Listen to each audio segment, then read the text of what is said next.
We're going to start with the nation. Buhari to military, replicate Northeast feat nationwide. I'm happy to be back, says Tinubu.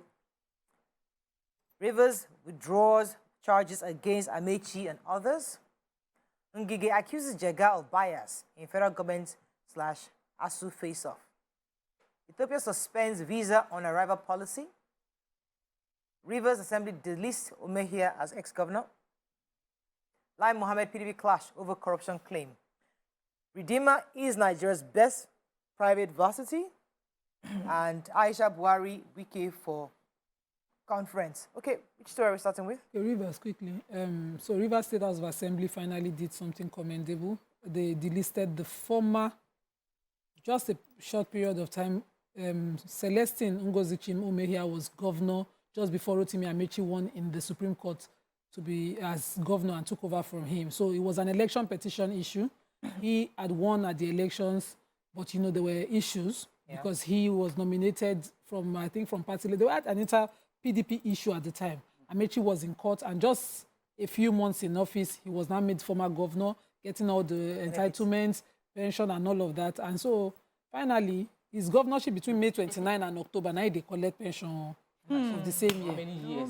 May 29 to October 24, don't collect pension. As in just enter, come outside, collect pension, that kind of thing. But eventually, the House of Assembly sat up, insistent on the Governor Wike's insistence, and they delisted him. They also ordered that he should refund 696.5 million that he received as governor, as a former governor, back to the state. How is that possible? That's the law. But why did he receive that? Why did they give him? But we should even have more. No, they should have a proper structure. As I shook head in office and come, I can do governor one day. But the law backs it up. I don't think the law backs it. No, if you lose an elective office, you don't become former governor. Law was not very explicit on that. As long as you, so that's why he was collected with. So we have to move on. Tell our hot topic. Headline. No, not major headline. The picture. Picture stories. Picture. Tinubu is back. Yes. The presidential candidate for the APC has announced, I am happy to be back. He was received by his vice presidential candidate running mate, Senator Kashim Shettima. He was also received by the Plateau State Governor, the Deputy Director General of the APC presidential campaign. He was received by Simon Lalong, Comrade Adams Oshemole, former Lagos Finance Commissioner Wale Edun. He said his trip was very good. He said he's rested and he said, I enjoyed my break. I'm happy to be back to my fatherland. He also mentioned that Nigerians should expect a very intelligent ability to think, rethink, and perform. He said Nigerians should expect the help they need is here. And that, I like this word, hope is back actively. We will serve our country with patriotism and dedication. And he also mentioned there's no room for negative thinking. Right. No Nigeria has failed, you know, and it will not fail. So, so the federal government has alerted Nigerians to Ethiopian government suspension of visa on arrival policy. The suspension is to non-resident foreigners at all points of entry. And this statement was given by the Ministry of Foreign Affairs of Nigeria, that the Ethiopian government blamed security concerns. So normally when you're traveling to countries like that, you can go in, then get visa on arrival. But now you have to go to the embassy and get your visa stamped. And this started on the 29th of September 2022. However, they also said that that's the Ethiopian authorities trying to explain that the measure is aimed at a better border control of movement of persons into Ethiopia in view of the ongoing armed conflict in the northern part of the country. The measure is said to be temporary, pending improvement in the security situation in the country, and not a replacement of Ethiopia's open visa policy. Therefore, Nigerians should not think that it was targeted at them, to every other citizens of the world who are trying to get into Ethiopia. Hopefully, when things subside, it will be lifted. So the Minister of Labour and Employment, Honourable Minister Dr. Chris Ngige, has taken a swipe at Professor Jega. Professor Jega was at a TV station yesterday where he was being asked concerning ASUU. You know, as an advisor to ASUU and member of the board, he was asked about his involvement and what he has done. And he said specifically that the minister has turned this ASUU matter into a personal quarrel. So the Honorable Minister, Dr. Ngige, now responded and said he was quite disappointed that he cautioned Jega that trade unionism must exist for good of the unions, their members, just as it must also be the vanguard of public good. It must protect the nation and the people, not just for to shelter, not just to shelter the members. Specifically, he said that it's supposed to be for the good of the nation. So he should have advised ASUU on not making this, turning this into what it has become. That he should have, from his experience, from his wealth of experience, he should have been able to appropriately advise ASUU to be able to come to the table and find a middle ground to resolve this and not continue to leave it as it is, as the quality is right now. So, quick story. Rivers State has withdrawn their criminal charges against the former president and former minister for transportation. This story, apparently, they had been accused, the former governor, of selling government assets and diverting the proceeds from running into billions, had been diverted into private accounts. But when the case had gone to court, somebody was contesting the legality. The Attorney General for the state, and Commissioner for Justice had said that, okay, we're not going to prosecute this case further. Now the lawyer for APC and Amechi and Cole contended that the case be struck out completely, which was done. So now the case is moving on to Punch. gone. Aggrieved governors report article to BOT lists peace conditions. Ogun tanker chased by miscreants explodes. 3 killed, 12 vehicles burnt. Ogun Monarch allegedly blinds trader for dancing with Queen. Excitement as Tinubu returns from UK, prepares for campaigns. CBN disburses over 2 trillion naira to 426 industries. Kogi claims Obajana plant. Obajana plant ownership, Dangote MAN kick. 82-year-old French writer wins Nobel Prize in Literature. And FG reviews rail security. Buhari meets freed hostages. Okay. Human interest story, quickly. So there's this tanker. This happened at the toll gate at the end of Lagos-Abeokuta Expressway, Ogun, who was, driving with about 35,000 liters of premium spirit. He was trying to avoid miscreants who usually collect money from them at the toll area. He saw them and he fired up on high speed. And as he was trying to, go through the slope, the tanker upturned and everything spilled. So, but fire did not start out immediately. There was another bus driver who was driving behind, who mistakenly parked very close to where the premium spirit was, flowing on the street and into the gutter. And then the exhaust started, taking fire, and the spark just took out about 10 other vehicles around that area. The tanker, the bus driver died immediately. The tanker driver died immediately. It was a tanker boy who was able to escape. They said there were 2 other tricycle riders who were sleeping in their tricycle. This happened in the middle of the night, I think about 1 a.m. Sleeping in their tricycle. They caught fire. Most of them died. 1 was taken to the hospital. At the end of the day, about 10 vehicles were just burnt and people could hardly be recognized.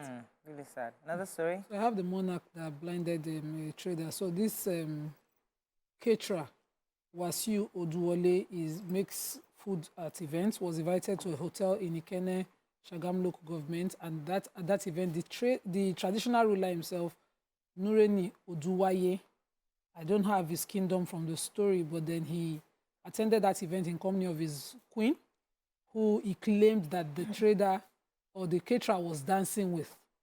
And according to the trader whose account is in the entire story, he says he didn't dance with the queen. He had gone to explain why his pepper soup, which he made at that event, wasn't as spicy as it should. So the money giving was a little less. He had to manage ingredients. And so when he had customers complaining, he had to go and explain to the person who contracted him, who was at that time standing with the queen. And after that, he left, only for him to be called by the person who contracted him to go and apologize to the king, who was angrily walking to his car, that he said he saw him dancing with his queen. So he went there, and as he was going down to prostrate to apologize, the king butted him in the eye. He started crying for help. They rushed him to the hospital. He never approached him. He didn't call him. He didn't follow up. He was treated, but that eye is condemned now. He said he can hardly see from that eye.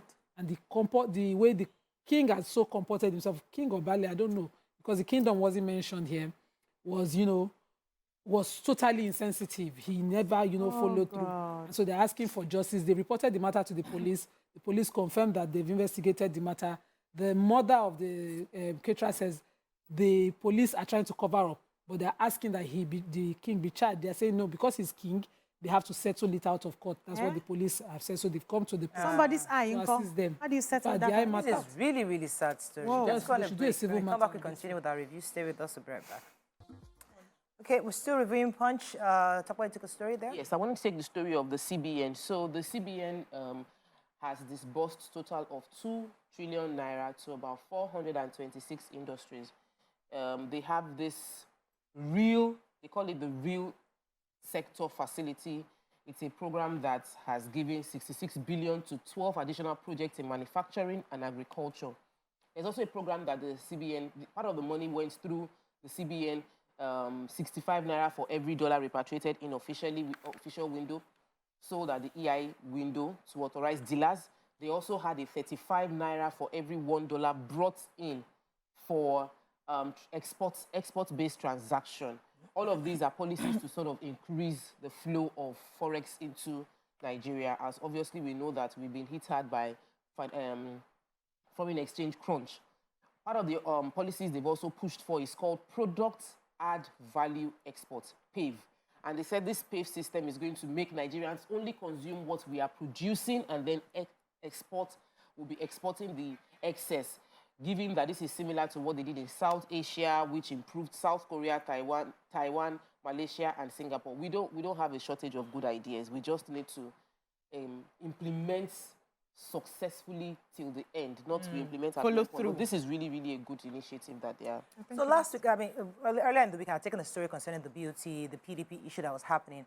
And remember, there was a meeting that Adolphus Wabara, that's the head of the BOT, the PDP, had gone to Rivers State to meet with Governor Wiki, and then they didn't disclose what transpired. But what we have right now, based on today's report, is that they've all agreed to help to try to push for IU to step down. And they're saying, because according to the report, Governor Wike was able to clearly state, we spent about 4 to 5 hours, stating how Atiku disappointed him, that he wasn't trying to become vice president, that he actually had somebody he wanted to select, that when Atiku finally picked Okowa, he was supposed to come back to the governors to discuss with them first, but he just went on his own. And he listed out quite a number of other things that Atiku did, and they were able to understand where he's coming from, and are now, according to the report, are now trying to see if there are indications that they will try to push for IU to step down indeed, so that they can get the party back together.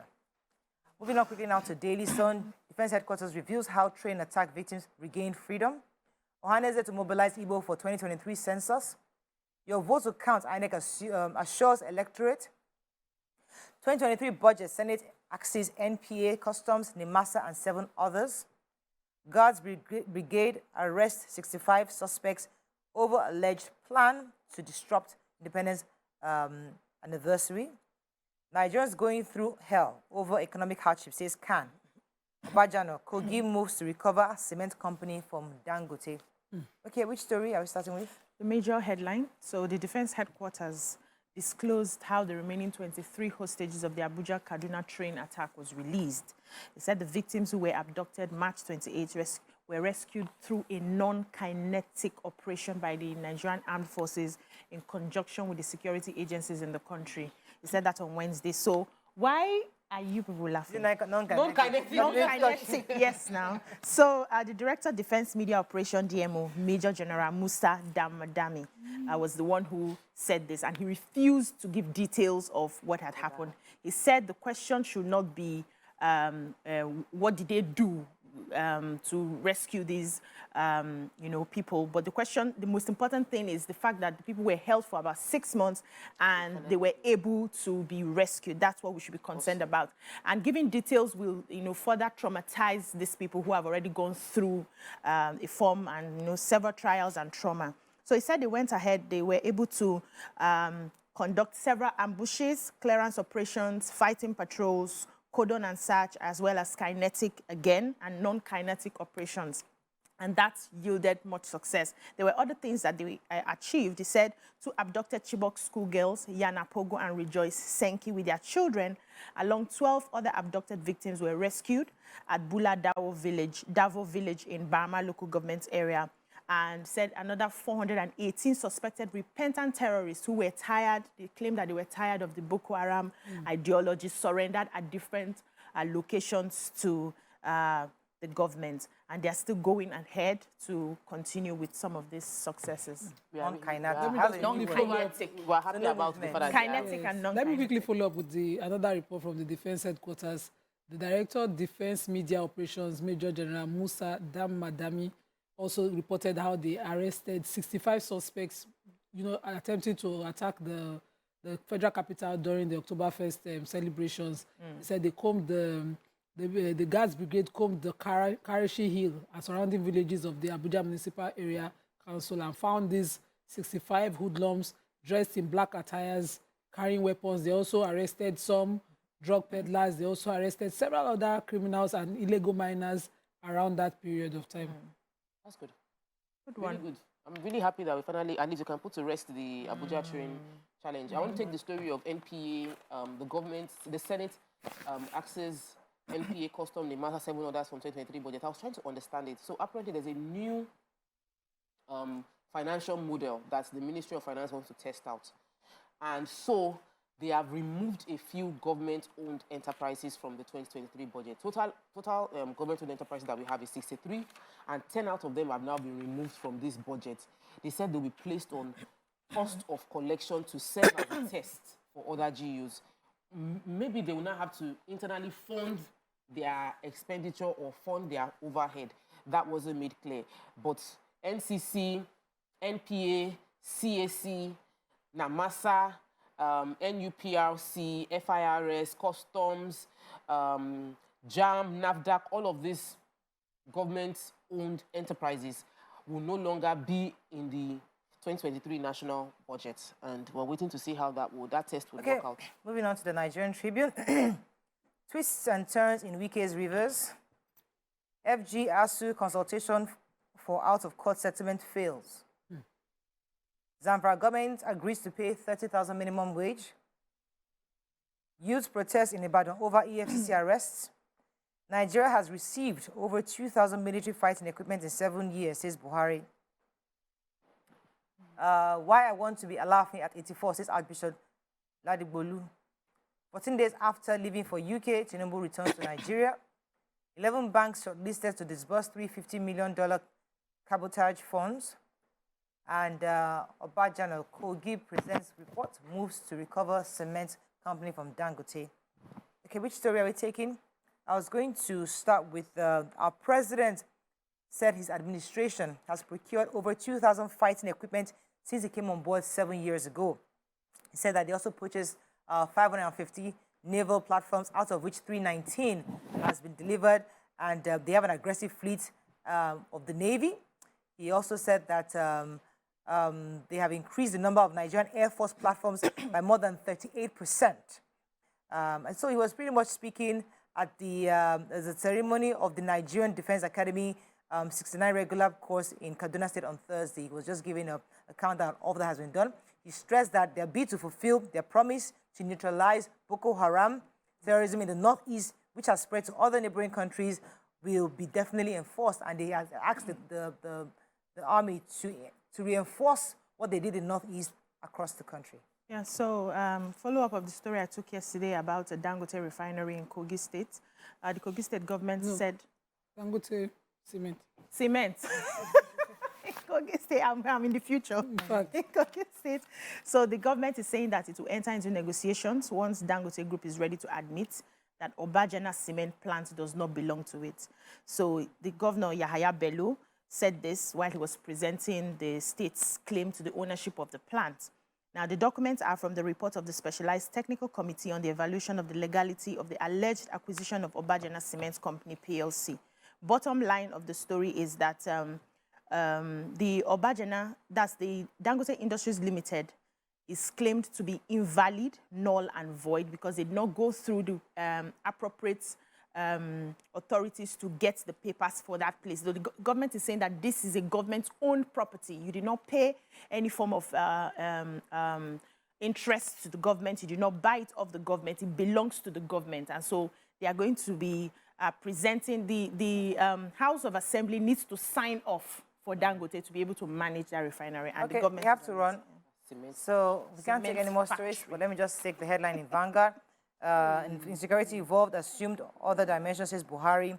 Domestic violence, DSP allegedly brutalizes wife in Ibadan. Idil Malud, AFG declares Monday public holiday. Yippee! Travelers grown as more foreign airlines introduce restrictions. Doesn't affect us because work is We work every day. I want to take the domestic violence story. It's pathetic, but I hope the police they know the Jumps story. on it.